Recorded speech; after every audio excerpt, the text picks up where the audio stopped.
Moving into a brand new home should be a dream come true. Fresh paint, untouched floors, and the comforting thought that no one has ever lived there before. But what if I told you that some homes come with secrets? That even a brand new house can hold something or someone you were never meant to find. Before we begin, don't forget to hit that like button, subscribe, and turn on notifications so you never miss a terrifying story. Tonight, we're diving into 3 horrifying true stories of people who moved into new homes, only to realize they weren't alone. From scratching sounds in the walls to hidden rooms and unseen presences that refuse to leave. These tales will make you think twice before picking out your dream home. Our first story takes us to Austin, Texas, where a young couple thought they had found the perfect house, until they started hearing strange noises in the walls.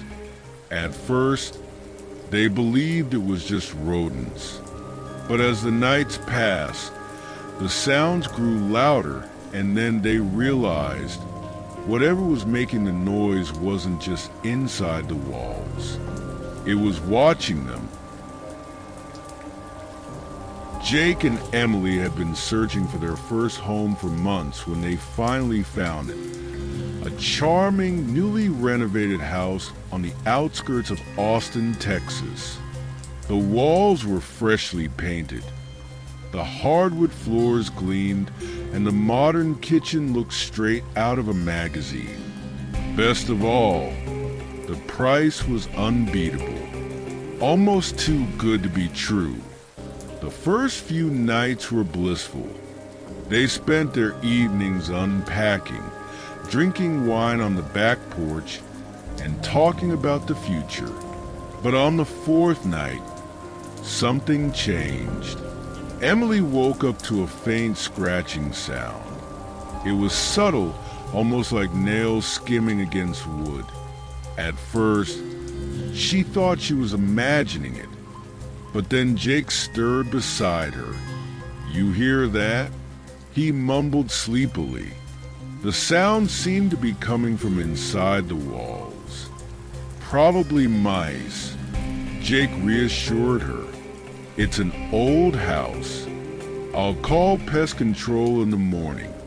Emily tried to ignore it, but deep down, something about the sound unsettled her. It wasn't erratic, like rodents scurrying. It was rhythmic, deliberate. The next day, Jake set traps and called an exterminator, who found no evidence of pests. No droppings, no signs of infestation, the man said. Might just be the house settling, but the noises didn't stop. In fact, they got worse. Over the next few nights, the scratching intensified. It spread from the bedroom to the hallway, then to the kitchen. It was no longer just scratching. It was knocking. 3 slow, deliberate taps against the drywall. Knock, knock, knock. Emily tried to laugh it off. "Maybe we have a friendly ghost?" she joked one evening. But Jake didn't laugh. He had noticed something strange, too. Their dog, Toby, refused to go near the walls. He would stand at the bedroom doorway, staring at the drywall, his ears flat against his head. One night, after another round of persistent knocking, Jake decided to investigate. He grabbed a flashlight and checked the attic, but found nothing unusual. Then, as he stood in the hallway, he noticed something. Near the baseboard of the bedroom wall, there was a small hole. It wasn't there before. Curious, he kneeled down and peered inside. Something moved. Jake recoiled, heart pounding. He wasn't sure what he had just seen. Maybe a trick of the light, but he swore he saw an eye. A human eye. He didn't tell Emily right away. Instead, the next morning, he called a contractor to inspect the walls. When the man arrived, he knocked along the drywall, listening carefully. Then he frowned. "This wall isn't original," he muttered. "It's hollow in some parts." With Emily watching nervously, the contractor cut a section of drywall open. As the dust settled, a dark, narrow space was revealed, just wide enough for someone to move through. Inside, they found old blankets, empty food wrappers, and worst of all, handprints smeared against the wooden beams. Handprints that looked fresh. That night, Jake installed security cameras. He hardly slept, keeping an eye on the monitors. At 3:17 a.m., an alert popped up on his phone. Motion detected. Jake's blood ran cold as he watched the footage. A dark figure emerged from the hole in the wall. It was a man, thin, ragged, his face gaunt and expressionless. He stood in the hallway for several minutes, just staring toward their bedroom door. Then, without a sound, he crawled back into the walls. Jake and Emily fled the house that same night. When the police arrived, they searched the hidden passageways but found them empty. The man was gone. Only one thing was left behind, a note, scrawled in shaky handwriting, wedged into the wall. "I'll be back when it's quiet again." Our next story takes us to Dallas, Texas, where a woman moves into her dream home, only to discover an extra room that wasn't supposed to exist. And when she tries to lock it, something or someone keeps opening the door. Megan had never lived alone before. When she moved to Dallas, Texas, she was excited to start fresh in her brand new home, a sleek, modern townhouse in a quiet neighborhood. The house had everything she wanted: an open floor plan, big windows, and a spacious master bedroom. But as she walked through the house on move-in day, something felt off. The floor plan she had reviewed showed 3 bedrooms, but there were 4. At the end of the hallway, there was an extra door. It was identical to the others, except for one thing. The handle was ice cold to the touch. She frowned. Maybe they added an extra storage space and forgot to mention it. Pushing the thought aside, she turned the knob. The door creaked open to reveal a small, empty room. No windows, no light fixtures, just 4 bare walls and a cement floor. It looked unfinished, as if the builders had abandoned it halfway through construction. That night, Megan unpacked and settled in. She told herself the extra room wasn't a big deal. She would just use it for storage. But the next morning, something was wrong. The door to the unfinished room was open. She was sure she had closed it the night before, brushing it off as forgetfulness. She shut the door again. But the following day, it was open once more. By the end of the week, it had happened 5 times. And then things got worse. Late one night, Megan was brushing her teeth when she saw movement in the bathroom mirror. A dark shape flickered across the reflection. Just for a second, she spun around, heart pounding. Nothing was there, but when she turned back to the mirror, something caught her eye. The door to the unfinished room was open. A chill ran down her spine. She had locked that door. She was sure of it. Slowly, she stepped into the hallway. The air was heavy, as if the whole house was holding its breath. The door stood ajar, the darkness inside stretching endlessly. She reached for the knob with trembling fingers. A loud bang echoed from inside the room. Megan stumbled back, barely choking down a scream.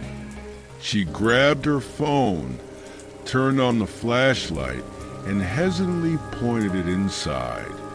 Empty, except the floor wasn't the same. It was covered in blackened footprints.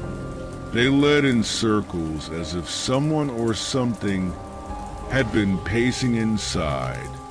The next morning, she called the property manager. She demanded to know why the room was there, why it wasn't listed in the floor plan. The man hesitated before answering. That room wasn't supposed to be there. Confused and terrified, Megan started researching the history of the property. What she found made her stomach drop. Before the townhouse complex was built, the land had been home to a small church. Decades ago, a fire had consumed the building, trapping the pastor inside. Witnesses claimed they could hear him pounding on the walls, screaming for help. By the time firefighters arrived, he was gone. His body never recovered. Megan didn't sleep that night. Every creak, every whisper of wind against the walls made her skin crawl. But nothing happened, not until 3:33 a.m.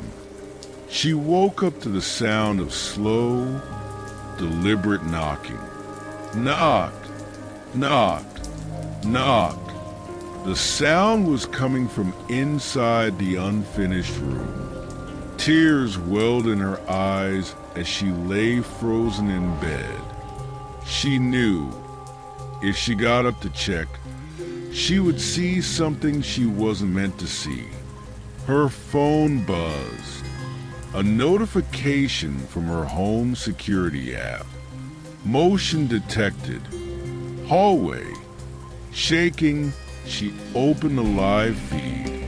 The door to the unfinished room was wide open, and standing inside was a shadow. Tall, motionless, watching her. Megan didn't wait to see what happened next.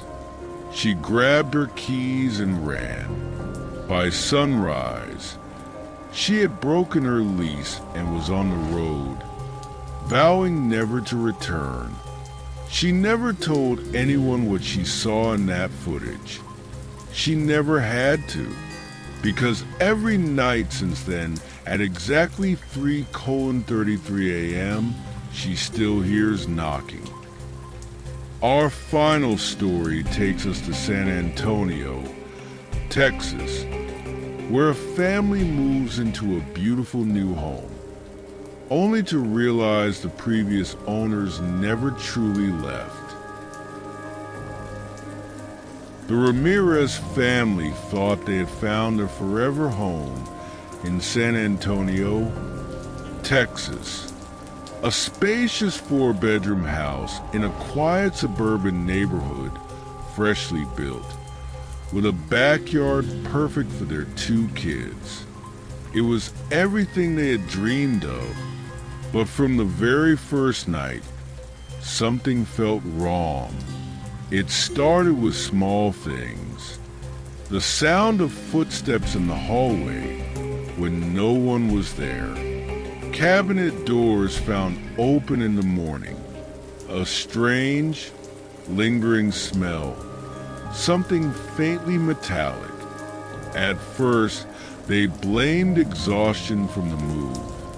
But soon their 5-year-old daughter, Sophie, began talking to someone who wasn't there. Who are you talking to, sweetheart? Maria, her mother, asked one evening. The man in the hallway. Sophie said matter-of-factly. He said he used to live here. Maria's blood ran cold. What man, Sophie? The little girl frowned, as if confused by the question. I don't know, but he said he never left. That night, Maria told her husband, David, but he brushed it off as a child's imagination until the whispers started. Late at night, as the house settled into silence, Maria would hear faint murmurs, like a conversation happening just out of reach. She could never make out the words, but she knew, deep in her gut, that they weren't meant for her. Then came the knocking, always at 2:14 a.m. 3 slow, deliberate knocks. Knock, knock, knock. One night, David decided to stay up and wait. He sat in the living room, clutching a baseball bat, his eyes locked on the hallway. At exactly 2:14 a.m., the knocking came, but this time it wasn't at the door. It was coming from inside the house, from the master bedroom closet. David's grip tightened around the bat as he approached the door. His breath was shallow, heart pounding in his ears. Slowly, he reached out and turned the knob. The door swung open on its own. The closet was empty, but as David stood there, the room suddenly felt wrong. The air was thick, suffocating, as if something unseen was pressing against him. A cold shiver ran down his spine. Then behind him, Sophie's voice. Daddy, don't let him out. David spun around, but Sophie wasn't there. She was still asleep in her room. Maria had had enough. The next morning, she began digging into the history of the land, hoping to find some kind of explanation. What she discovered made her stomach twist. The house had been built over an older property that had burned down. The previous owner, an elderly man, had refused to leave his home even as it was being demolished. He had died inside the walls. That night, Maria and David made the decision to leave. They began packing immediately, shoving clothes into suitcases, grabbing whatever they could. Then the lights went out. The house plunged into darkness, and in that silence, a sound filled the air, a slow, ragged breath coming from the closet. The air grew heavy with the scent of smoke. The shadows in the room seemed to shift, stretching unnaturally, and then slam. The bedroom door shut on its own. Maria screamed, fumbling with the handle, but it wouldn't budge. David pounded on the wood, Something was on the other side, pressing against it, trapping them inside. And then the whisper came. I told you, I never left. The door burst open. Maria and David ran, grabbing Sophie and their son before fleeing the house. They never went back. Days later, the new buyers moved in, a young couple, excited to start their new life. And on their first night, at exactly 2:14 a.m., the knocking began again. Some homes are new, some are old, and some refuse to be forgotten. Would you ever move into a brand new house? Or do you believe that no place is ever truly empty? Let me know in the comments. And if you enjoyed these terrifying true stories, don't forget to like, subscribe, and turn on notifications so you never miss what's lurking in the dark. Until next time, stay safe.